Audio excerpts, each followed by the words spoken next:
Hello, everybody. I'm Frank Stanishi of Open Forum, Candid, Frank, and Live, of course, brought to you by the Spanglish World Network on Zingo TV, channel 250. Please remember to download the Zingo TV app at the respective app stores for iOS and Android devices. While you download, make sure you rate and leave a comment. Both apps are absolutely free. Zingo TV is available on Google Chromecast, Amazon Fire TV sticks, Roku sticks, and also on all smart TVs 2016 forward. Joining me now is the MP for Calgary, Tom Kmiec. MP Kmiec, a pleasure to meet you. It's obviously a great time to be in politics if you're looking for an interesting way of life. Thank you, Frank. Yeah, absolutely, it is. Politics is always interesting, but this week I think it's been more interesting for Canadians than typical, and it's been very active and very busy. Yeah, busy in the sense that first of all, I guess the elephant in the room all the time is COVID. Not necessarily because of the seriousness it takes on lives, and it also makes government a little more difficult to function. Yes or no? And what are the challenges? So generally, COVID has been difficult. It's difficult because, especially in a representative democracy like our own, us members of parliament, the way you kind of get feedback is you get a lot of emails. That's pretty typical. You get phone calls. And then the third method is you meet people like physically, face to face. They either come to your office or you meet them at the grocery store, or you have a talk in the writing, a round table. And when you take away one of those legs on that footstool, it's really hard to figure out whether what you're getting by email is actually accurately reflecting what people think and what their views are. And for many of us, we've had to stop doing those. So you can't do a coffee meetup, you can't host people at an event, or you can't be at an event because there are none. There are none going on. So because we're all being kind of stuck at home, you're only getting a certain slice and a view of the world that may not match perfectly. And so you can't test out whether what you're hearing from people phoning your office is actually what the general public is thinking. And I can count on probably one hand the number of public events I've done in my riding during the length of the pandemic. And I think I'm one of the few MPs I've had like a drive-through levee in January, in the freezing cold, and people would drive up to my office and I give them a cup of coffee and some tea. It's hard. It's very difficult to get that feedback. Yeah, and it's about emotion, really. You gauging it and them sharing it. And usually, what happens, I guess, when people first talk to you, they might be really emotional, and you get a chance to look them in the eye, and once you can comfort them into realizing they're you're willing to listen, it gets down to brass tacks. But that emotional disconnection makes it difficult to get to the root of what the reason why the constituent is reaching out. Yeah, I always tell people it's really hard to get tone across in an email. So you may get an email which reads in a pretty heated way, but the person could be very reasonable and coming from a reasonable point of view. The same thing for my responses. When I respond back to them, I'm always trying to think, well, how could they interpret this email? I want to just make sure my tone is correct. It's sometimes easier just to pick up the phone and call them. And when you meet someone in person and they share the same ideas they had in their email, I've had lots of people that I've met in person after they sent me an email pre-pandemic, of course, where they were like, I'm sorry about the heated email I sent at like midnight. And I'm like, that's okay. I just assumed, I could see the timestamp on it, that you had seen something, that you were upset, or something had happened, or I had said something in a way that you didn't like. But just sit down with me, talk, share me your viewpoint. We don't have to agree on everything. But usually, yeah, face to face, you can usually come to some type of conclusion or agreement where we're both satisfied with the discussion, even if we didn't agree on everything that we talked about. Yeah, so for the sake of our listeners and constituents, I guess I'll make a note here. So when you reach out to your MP, you can send them an email, but more of an introduction. But if you really want to talk, you should phone, and or if they have time to Zoom, I don't know if you can do that. So really, I don't mean to joke about it, but actually, I mean it seriously, because from my side of the equation, where you're the member of parliament, and if I want to reach you, it's important that people understand that you're human as well, and that you cannot infer always correctly. You need some help to understand what their grievance is, or what their question is, or what subject to broach. So the more accurate the avenue of question, the better you can reflect on what they're asking. Absolutely. I think like the starting point should be like a lot of people who email me, they've reached a point of frustration. If everything is going fine, they're not going to email their member of parliament. Like, I think the average person spends very little time thinking about their member of parliament, their member of the legislative assembly, their city councillor, until things are going wrong. And then they want to know whom can they go to with their issues. And I often get the types of emails that say, like, I don't hear about you. I don't know what you're doing. You haven't done X, Y, or Z that I would like you to do. All fine questions. And I take them as being, I haven't communicated enough what I've been up to, what I've been doing. I know I have a regular parliamentary newsletter I started about a year ago now, I think. That's helped me reach out to more constituents on a regular basis every Friday. I think every MP should adopt something like that they can always then refer back to. Because I often then get the question, you haven't spoken on this issue. And I'll be like, well, I'm happy to tell you I have. Here's from 3 weeks ago, something that I said on this, and here's this. And I just it gives you an opportunity to itemize in a list. Here's every time I've spoken out on it. Here are petitions I've done. Here's where I've tried to change legislation. And so they can kind of see, wow, you do work. And here's all the work that I have done on your behalf. They don't have to agree with it necessarily, but they can see that I wasn't inactive or not speaking or not doing interviews. That's my way. That is my assumption when I get those types of emails.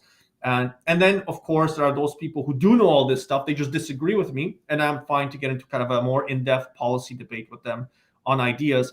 The other thing I think everybody should keep in mind is ridings in Canada vary by size significantly. On the island of Prince Edward Island, you have about 150,000 people. You have 4 members of parliament, so they divide that up pretty equally. I have more than that in my riding. I have the second largest riding by population size in Canada. That comes with a much higher volume of emails and phone calls. I have the same budget as every other MP. If it takes me, let's say, 30 minutes to respond to an email thoughtfully, if I get, and I do get, about 60 plus emails per day, that tells you basically what I'm doing most of my days. I also want to do legislation. I want to debate. I want to do questions and question periods, statements. I want to go out and meet people. Like, there's only so many hours in the day that you can use up. I also have kids. I have a family. I like to spend time with them as well. Absolutely. Canada's soccer team is doing really well, beating the United States, Mexico, and central to their success, in essence, is immigration, because a lot of the great players that we have on our team are new Canadians. You have a new Canadian experience. Speak to us and help us to understand the importance of immigrants in Canada. So, as many people in my riding know, I'm an immigrant. I came to Canada when I was 4.5. I'm from what used to be communist Poland. That's a footnote in history now. It doesn't exist anymore. It's a free democracy, and people can say and do whatever they want within reason. My father came here first in 1983. My father was a member of Solidarity, Solidarność was the original one. So we landed here March 26th, just about 1985. I did not speak French or English back then. I had no idea what was going on. I learned Canada's 2 official languages thanks to a French show called Passepartout. And then I learned English from Sesame Street. And I started school that September 1985, and I had no idea what was going on. And that's a pretty typical story for a lot of people who come in that age. When they land in Canada, it's very confusing. My parents worked really hard their entire lives. My father was a shipyard worker in Canada. Then he was a defense contractor. My mom cleaned homes, residential homes, restaurants, just to make by and provide for the family. So it's probably typical of most families. Went to university here in Canada, went to a university in America. So I kind of have a mixed background there. I grew up in Montreal, so obviously my first language I learned was French, because that was the working language. I was a Bill 101 kid, as we call it. So you have to go through the French language system before I was allowed to switch to an English university and an English college. But that's typical. That's the Canadian experience for 150 years now. And even the pre-colonial period, Canadians have been coming from all across the world. And I always say Canadians, Albertans, because I'm an Albertan, are born all over the world. It just takes them a bit of time to find their place in Canada, to find their way here. And they make a huge contributions. 150 years ago, the great debates in Canada were, how can we make the English, the Scots, the Irish, Indigenous peoples, and the French and Huguenots get along together? How can we make them form a community and get along? And how we built our institutions in Canada in that great kind of binational way, trying to merge these two very different cultures with different values together to form this very unique experiment that we have in Canada. And since then, we've had people from all over the world coming to our country and adding, their very unique perspectives, unique cuisines, unique culture, unique languages, and just adding on to the diversity we have in Canada.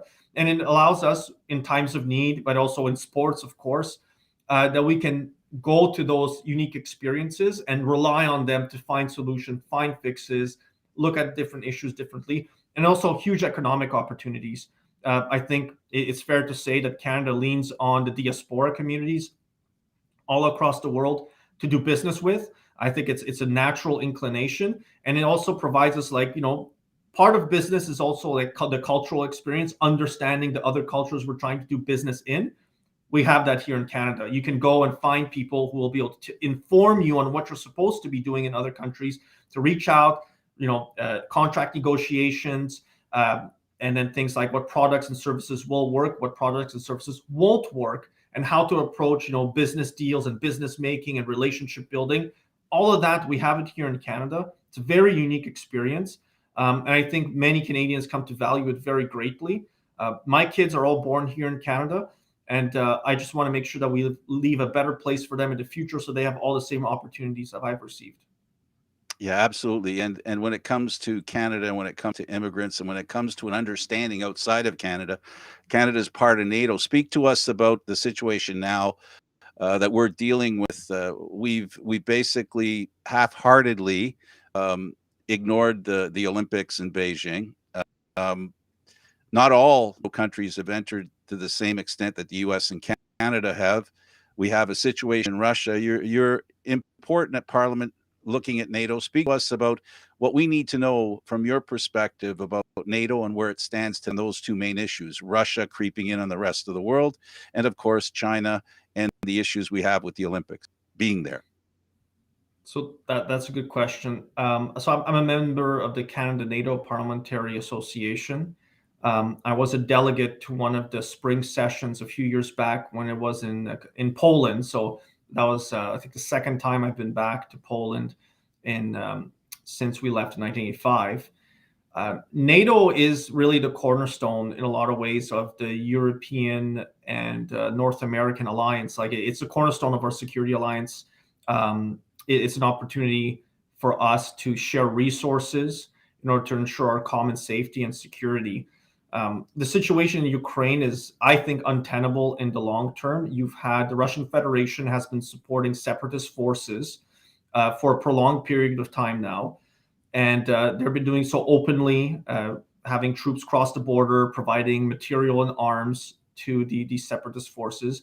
And Ukrainian people, Ukrainian government deserve our support. And we were there. We were the first ones there on the ground. And you hear this time and time again from Ukrainian officials that if it wasn't for Canada, things would have turned out very differently during the democratic revolution that happened in Ukraine. Now, Ukraine is not a member of the NATO alliance, but they're receiving quite a bit of support from NATO countries at varying levels.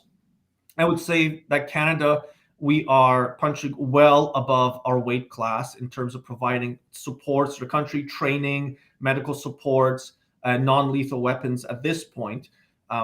And I think NATO needs to just, decide that we are in this all together. One thing I want to say, because we had this debate in Parliament at the very end of January in a take note debate, is one line I hear very often is that somehow NATO countries, Western countries, have encroached on Russia's sphere of influence. And I turn it around as someone, I'm Polish people are Slavs, the same ethnicity as Russians. There's a lot of Eastern European countries who were part of the Warsaw Pact. When that collapsed and the Soviet Union collapsed, NATO didn't encroach so much as these formerly oppressed peoples turned around and for protection said, we want to join the Western alliance called NATO for our own protection. And so it's not that NATO encroached the sphere of influence of Russia. Russia, the Soviet Union, wrongly had influence in the region because they essentially were threatening to occupy them. You can just see the Hungarians and the Czech republics, and Czechia today, were both threatened and then eventually invaded by Soviet troops at different times over the past 70 years. There was always a threat of invasion that was basically levied against these nations as part of Warsaw Pact. So I think we have to understand at the very basic point, NATO is not threatening to Russia in any way. It's a security alliance of like-minded countries who want to protect themselves. So I think on that point, we have to provide whatever support we can to Ukraine so it can kind of develop its civic society, refound its democratic institutions, protect itself and its borders. The very cornerstone of European stability has become, and it should be, the sanctity and integrity of our borders. And the borders in Europe are equally important because what happens there will eventually have an impact here. So that's kind of NATO-Ukraine. On the Olympics in Beijing, I have long called for us to boycott those Olympics because of the persecution of the Uyghur people in Zhejiang province. I was one of the very first MPs to draw attention to the fact that Hikvision and Dahua Technologies, the Canada Pension Plan at the time, had invested in a passive plan. Now, since then, they've divested themselves. The Parliament of Canada has called what's happening to the Uyghur people genocide. We should not be participating in these Olympics. I've said that publicly before. We have a diplomatic boycott that is ongoing of these Olympics. I think that's the right thing to do. I think we should have gone farther, obviously. And I know it puts our athletes in a difficult position, but the Olympics have always been political. That's why they're hosted by nations and by countries. They're not hosted by corporations. Countries host them, and it has to be done in a territory of a country. And so you have these debates. You will always have these debates. And so it's not that we're politicizing them. Is you have to look at the fact that athletes will be competing in a country which is committing genocide against a people with the express purpose of eradicating them off the face of the earth. And then you have to ask yourself, are you comfortable with that? Are you comfortable with having athletes competing there with the Canadian flag on their shoulders with Canadian flags? I'm not, but the choice has been made to basically boycott them diplomatically, to put as much pressure as we can in other international avenues as well. And that has been the position of the Conservative Party of Canada for years now. We've just been reiterating it over and over again. And I think it's the right position to hold. Yeah, the concerning part for people, I think, in general, and I speak in general, for example, Speaker of the House in the United States, Representative Pelosi, advised the athletes going from the United States to Beijing should be quiet and not protest, because that regime is not very well. They're not very conducive to free speech. So she advised them not speak out, which to me sounds crazy, honestly. But then she underwrote it by saying, "We worry about you." So there's a concern for our athletes, as there have been for private citizens that go into China and then end up being stuck there in a jail, apparently, if we can trust our government, for no reason. So it's not just about the Uyghurs, it's deeper than just, and not that that's an insignificant point. It's just a complete, political way that we don't believe in here in Canada. So absolutely. The one that is more striking to me is the issue in Zhejiang province. But absolutely, Hong Kong democracy movement and the violation of the basic law that the government in Beijing agreed to abide by, the jailing of journalists, the shutting down of the free press in Hong Kong, the very aggressive stance, the cyber attacks against Taiwan, which is a country, I'm going to say it. And then also the hostage diplomacy that the Beijing government had engaged in. Michael Spavor, Michael Kovrig, every Canadian can basically, I think, read off their names now. They're probably two of the most famous Canadians in Canada and will be so probably for a bit longer than they would like to be. But the type of hostage diplomacy, it wasn't just Canada. There were other instances of it having happened too.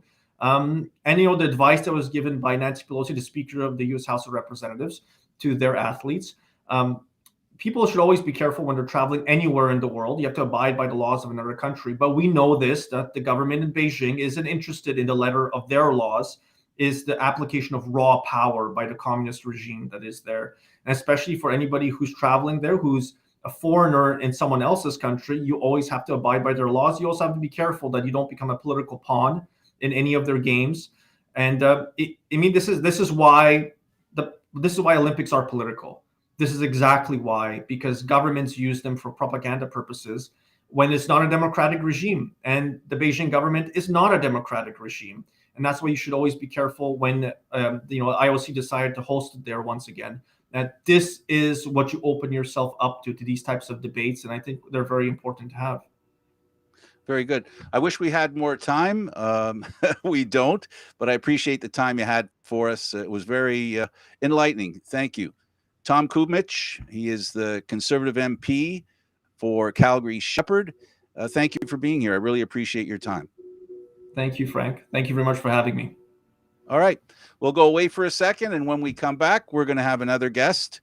And I got to tell you, folks, politics is not a fun thing to deal with up front. A lot of what we hear and what we think sometimes involves, I guess, disagreements. But it's getting worse. Yes, I did. You can, Tom. You can leave. I mean, thank you. We normally don't have guests, so we don't have the process well in hand. So anyway, all right. Normally we don't have two guests, so we're doing a bit of a handoff, if you will. I would have liked to have gotten into more things. There were things I wanted to talk about as well, about the Conservative Party looking for a replacement for O'Toole, and it seems with politics now, we have so many different areas that are equitable that really it's getting wider, and it's harder for us as a group to agree on anything in particular because of so many options and so many beliefs that are out there, of which many don't interact well with others within the group. So this is the tough part, and I wanted to highlight the fact that our MP out of Calgary was an immigrant, because, as I said, when it comes to a concern that Canadians have about the Ukraine, the biggest reason, if you go out west, you'll see how many Ukrainians were the backbone of our farmland in Western Canada. They're a giant part of that population. I come from an Italian population, very dominant as far in numbers is concerned here in Southern Ontario, Toronto, that area in particular, and a lot of other cities. Every city you go to, there's a group of them. So we make a contribution to society that we find ourselves, emigrate to a country, immigrate to a country, end up in a country, and we do our part to be a part of, a tax base, part of helping lift the community. And sometimes it's really difficult to, how shall I put it, satisfy the people who are here already, thinking that those people are infringing on what's going on. So the Ukraine and the situation in the Ukraine has a home base here in Canada. It's no coincidence that Canada was in there first. And Ukrainian Canadians are a very proud people, and justified so. They deserve to be very happy with their belonging here in Canada. The other thing I wanted to talk about, I had a couple of points written, and I got to tell you, the party is looking for a new leader. There are some people who suggest that the Progressive Conservative Party under O'Toole was a centrist party. Being a centrist party basically means what you can figure. It's obviously something that, basically says that you're not too far right. If you're on the right to begin with, you're not too far right. Just like you have the left with here in Canada, not like the US, we have a third party, a party on the left. People question whether the Liberal Party is a centrist, center to left, center to right. I guess it depends what voters they're going after to decide which way they live. So, we as voters have a responsibility to learn about our MPs and the people wanting to be elected. Elections have consequences. And a lot of times when politicians enter into the debate in the attempt to get elected, a lot of what they depend on are polls. Now, if only we had somebody, I'm not referring to Polish people, I'm referring to the science of polling. And we have a pretty good guy in here with us right now that can help us to understand polling. Joseph, don't look at me that way. Can you hear me okay? Yeah, you're just fine. You hear me? Okay. How's your volume? How's that? Good? That's perfect. That's perfect. Good stuff. I'm with Dr. Joseph Angolano. He's the Vice President of Public Opinion and Analytics at Main Street Research. First, tell us about what Main Street Research does. We do polling for, we do mostly polling and public opinion research. Do some analytics work. We do some market research as well, that sort of thing. Mostly social and political attitudes of Canadians. That's our main focus of research. So if you buy something, you could have influence with your reach. If you want to vote for somebody, you could have influence on who people vote for. And basically, you gauge how people think about certain things. That's right. Okay. You're founded in 2010. What started the company, and what was the aim of the country specifically? I don't know. I wasn't around at the founding. I joined the firm in 2016. So that's I really don't know.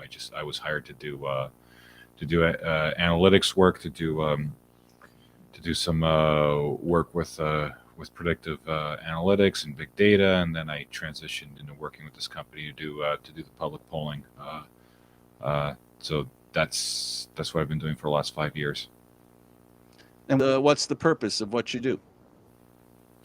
We try to understand what Canadians think and what motivates them to make the choices that they make, either at the ballot box or at the checkout counter. Why they make the choice, why they have the choices that they do, and why they make the choices that they do. How much has the pandemic affected or reflected in your research? How much has the pandemic? How has it affected? How has it affected? There must have been a change. You were there in 2016. The pandemic came in 2019. We're now in 2022. Any trends, and how have give us an insight from your perspective how the pandemic may have changed things? Specifically with what? Well, shopping, voting. Well, we've had a few elections with the pandemic. There haven't been many changes of government. How have attitudes changed? Obviously the inflationary rates have obviously had some impact. Have impacted some people's purchasing habits. Their voting habits haven't really changed all that much. I mean, we had a pandemic election in 2021, and we had one before it, and the results were roughly the same. So there hasn't been really many changes in people's viewpoints there. There's obviously a lot more nervousness in the marketplace. A lot of people are worried about whether they're going to have jobs or not. A lot of people are worried about whether this pandemic is going to continue much longer. There is some exhaustion among Canadians about how people. There's some exhaustion about Canadians with this pandemic and the restrictions. How is that exhaustion reflected? What gives you a basis to believe that there is exhaustion, and what proof is there of that? How does it manifest itself? Well, when we ask questions about people, when we ask whether they're supportive of mandatory vaccines, whether they're supportive of vaccinations for Canadians, whether they're supportive of more of continuing the restrictions beyond when they were relaxed in January 31st, excuse me, whether they're supportive of the mandates now. Most people are supportive. However, there are roughly one out of three Canadians who would like to see this end now, and so I would deem that as exhaustion. I mean, this has been going on for 2 years, so some people are concerned. With that said, they are worried. I get that. Worried, and they are looking at the protests. They may be exhausted, they may be tired, they may wish for all this to end as quickly as possible. I mean, I don't think that's controversial in saying that, but a lot of people have been looking at the protests and haven't been impressed with the behavior of the people up in Ottawa. So just because they're exhausted, that doesn't mean they're necessarily supportive of what's going on up there in Ottawa. A lot of what you do is about predictability, predicting something, a result. Is there anything in your research that gave rise to the fact that there could be events such as the one that the truckers have displayed moving to Ottawa, traveling to Ottawa? I wouldn't agree that what I do is predict the future. That's not what we do. We try and understand why people do what they do, and more in the present. Prediction is hard, especially about the future, so we don't. I lean away from that. Was there any indication that stuff like this was going to happen? Maybe, maybe not. I think there is support for this, for the backlash. I think was always there, right? Yeah. But it's very tough for would I have been able to tell you 3 months ago that truckers were going to go to Ottawa and create this chaos? The answer would be no. I'd be lying if I said I saw this coming. But was there dissatisfaction? Was there frustration? Yeah, I think there was. And I think there was some frustration that did creep up with the spike in Omicron. There were a lot of Canadians who were triple vaxxed, playing by the rules, and found themselves back to square one with lockdowns. Right, there was a lot of frustration with the lack of clarity with directions with schools. Are they open? Are they not open? Are we doing online schooling? Yes or no? And provincial government changed that over the last 2-3 times. I can't remember what Ford ended up doing. There is frustration. This has been going on for 2 years, and this is the first global crisis we have faced since World War II. Most Canadians don't have experience with this, right? So it's understood. It's natural to expect some frustration here. So. Yeah, I guess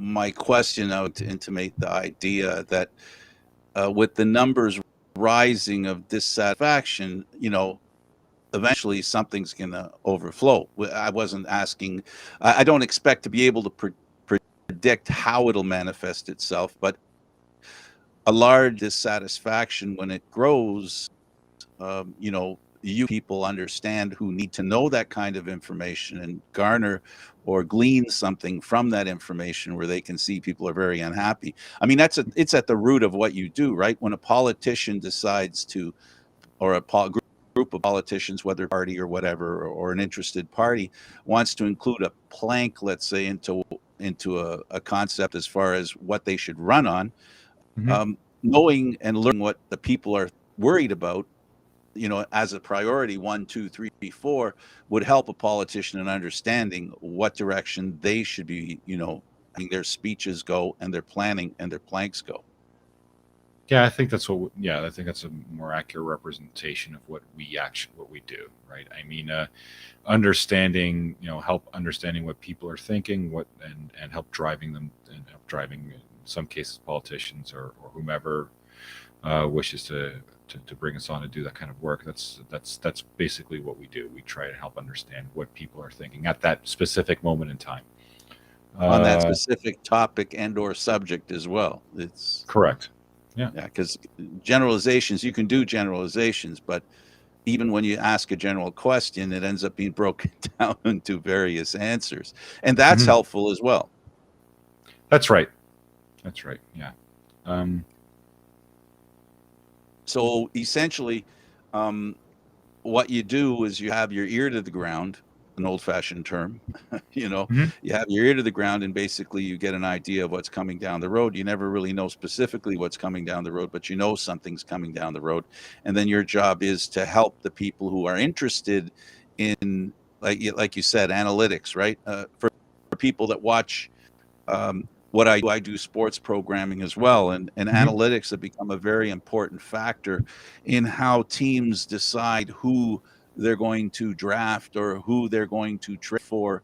And I guess for those that normally watch us sports stuff, at the end of the day, the analytics that you provide, odds on, accurate to this percentage, able to understand and formulate some sort of pattern that you can benefit from, whether it be how people think about what's more important, my job, the environment, or whether I want the oil industry or the all those questions are impactful for business.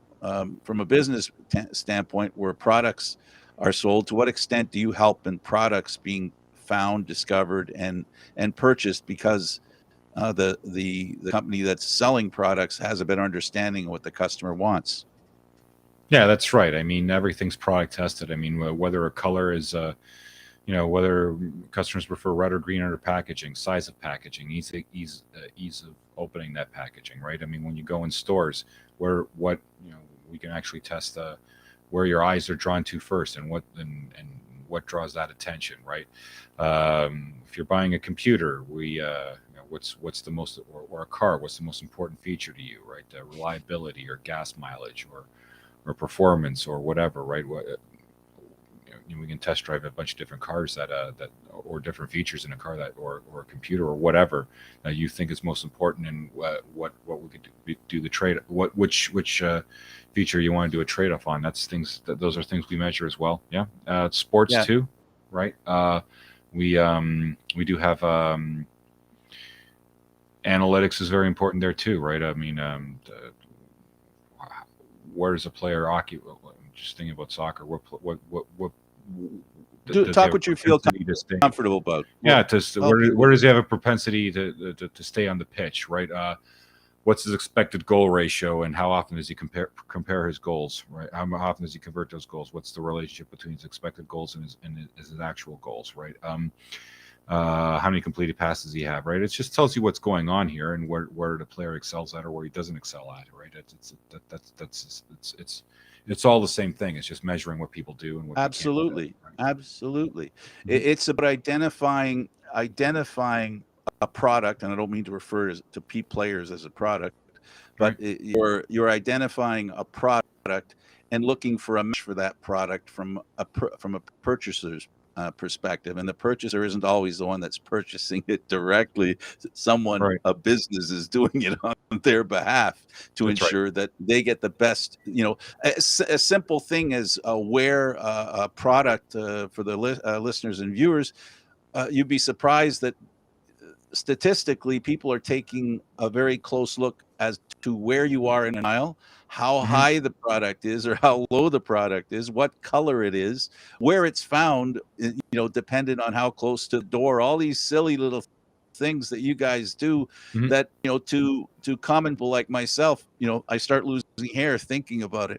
That's why your job is so important, because at the end of the day, you take all that information and you provide it in a manner that's easily legible mm-hmm. and hopefully more understandable. And it's not something that, it's difficult, and it's the gathering of that information, right? And how it's presented that's important to you and to your clients. Yeah, that's important. That's a good point to raise. I mean, anyone can collect data and anyone can analyze data. And that's as soon as I say that, I have to caution that that's an important skill to have, but to be able to present that to clients in a very clear and very understandable way, and to be able to tell stories, tell a narrative that someone can understand is also very important. A very, very important skill to have. Absolutely. Of course, it's very important, because if that happens, there's another statistic that's really important, and that is your bottom line. That's right. You need to, that's essentially, that's the most important statistic. I'm sorry mm-hmm. for sounding like a bald-faced, capitalist, but right. but the truth is, the work that you do is important, because it's the gain of function is making money and mm-hmm. giving people an opportunity, because they're coming to you and paying for your advice, and they right. want it to cover the cost of advice and exponentially in turn a bigger profit, right? That game. So that's right.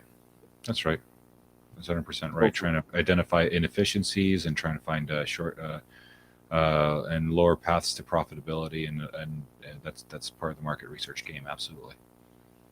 I'm in fear sometimes when we have these kinds of conversations that some of the viewers are falling asleep. So if I bring on my monitor, I hope you'll understand. Not just kidding, because talking about numbers can be very boring when you're talking speaking to clients, is there a tendency to be aware of the fact that, or am I just overstating a fact that sometimes, I'm not saying you have to dress up your numbers, but there has to be a way that you do it. And are you aware of that way? Does it matter of how you present it so that the client stays with you and you retain their attention? Because without their attention, you're not going to get their approval and or understanding, and therefore that bottom line thing I'm talking about. Yeah, that's a necessary skill to have. I mean, statistics are often difficult to understand, right? I mean, to use a sports analogy, I mean, we can. Baseball is a good example. I mean, I could talk about what OPS is and explain how that's important, and that could mean absolutely nothing to what the audience. It could mean absolutely nothing to the audience and why that's relevant, right? It's important to show to explain to people who don't have. I mean, a lot of people don't understand statistics, right? That's just the way it is, and that's fine. There's nothing wrong with that.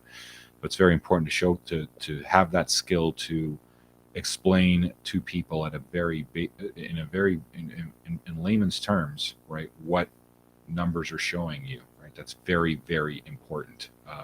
That's a necessary skill to have if you're going to be successful in this industry, I would submit. So it's not dressing up numbers. It's you're telling the truth, of course, but explaining what numbers means is important always. So that's the name of the game. So tell me, I'm very interested in what drew you to this profession. What was the drawing trait of this? What made it interesting to you and you wanting to be a part of it? I decided to enter this industry because while I was doing doctoral studies, I think I enjoy helping people achieve their goals. They have problems, research problems that they have. This is how I look at it. They have research problems that they're trying to solve. They're experts in their fields, whatever field it may be, whatever you can imagine. But they're trying to understand, to get some insights on something, and that's where they call someone like me in, and I then try and come up with a research solution to their problems, and being able to say, okay, well, your issues are X, Y, and Z. You to have this, undertake the strategy. The evidence shows that that you should undertake the strategy. And it could be a bunch of things. I mean, you name it. Could be product placement, or even as something as important as where a hospital should be built. Lots of issues. Whether the government should order more passports because they're expecting a travel spike, right? And an increase in demands of passports. Like, it's solving problems like that I think that's what I enjoy doing. I like helping people and facilitating solutions. That's what drew me to this, and with the cold hard facts of numbers, that's what I that's what I enjoy doing. That's what drew me. Have you found it as a benefit to helping you to personal? Is there a personal benefit for you when you do what you do? Does it help you? Like, do you get satisfaction personally out of some of the information that you glean? Sure. I mean, I always try and learn something. Not always the case, but yeah, I often learn something new about my research, about what people are thinking. This is, getting to learn about what people do and what people think and why they think that. That's always useful. I prefer to try and understand more about others, and so yeah, that's my personal satisfaction. What have you done to help the PC party? Have you done anything, or is there anything that you're doing that you can present to the Progressive Conservative Party as far as leadership is concerned? Who, the provincial or the federal? Federal.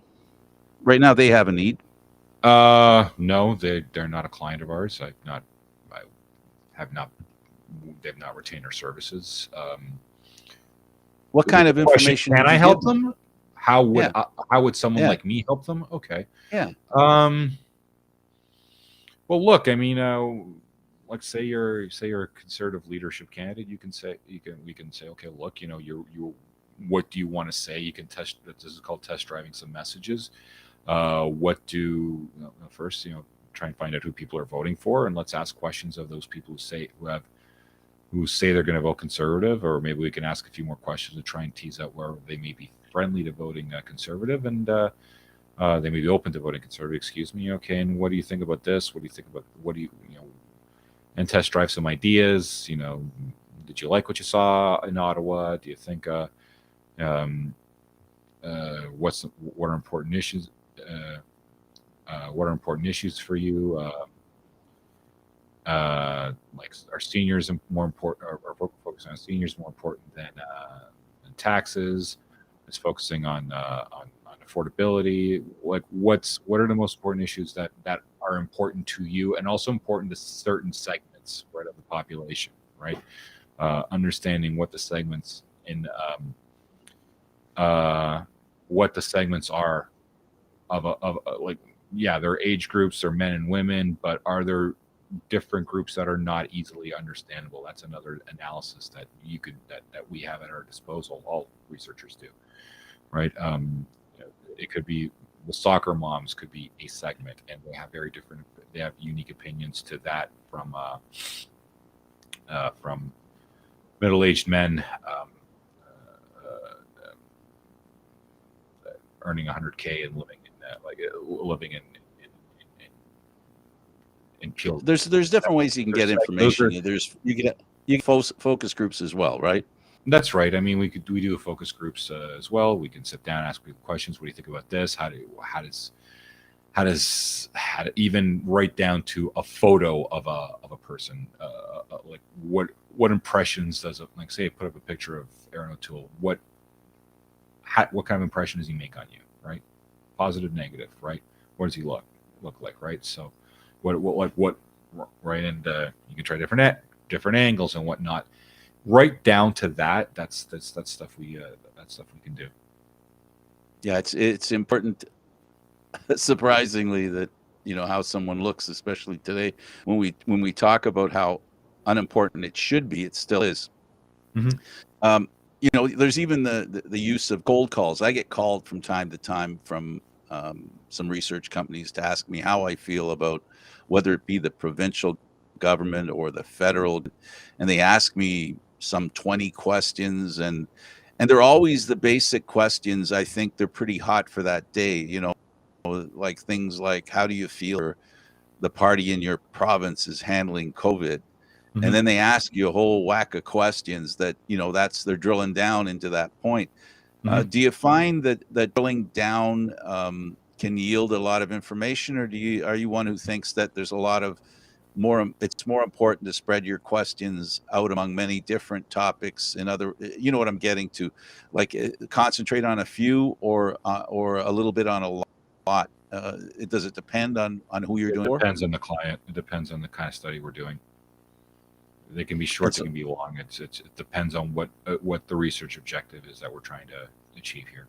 So what would be just a simple simple question? What would be the importance on instead of deep, narrow and deep, or wide and shallow? What would be the difference? Give us an idea why there would be the choice between the two. Is there, in your mind? It depends on what we're trying to do. If we're only trying to figure out how a population, say, is trying to vote, how they're going to vote, like say how the riding of Etobicoke Lakeshore is going to vote, that's a short survey. If I'm trying to understand habits of if you're trying to understand habits of people who are travel, right? I mean, the travel industry, people of the travel industry have been asking us how are they going to what's going to happen when the pandemic ends, when the travel restrictions end? What are we going to expect, a spike? Are people going to go traveling hard, or is there going to be some skittishness and all that stuff? Are they going to go right back? are they going to be traveling within Canada? Are they going to be traveling within going abroad? What are they going to do? Is it going to be an absolute free for all? Something like that would require a bigger study. So Gotcha. that would require a longer questionnaire. I think I could have asked the question better, and I'll try to ask it better now. So, Okay. in the case of Conservative Party looking for a leader, you can do surveys on all the constituencies in the country, or you can go into the strongholds of the Conservative Party, or talk to people who understand what it means to be a conservative, and you talk to them. Mm-hmm. You could get 3 different answers doing that, couldn't you? Theoretically, I suppose, yes. Yeah.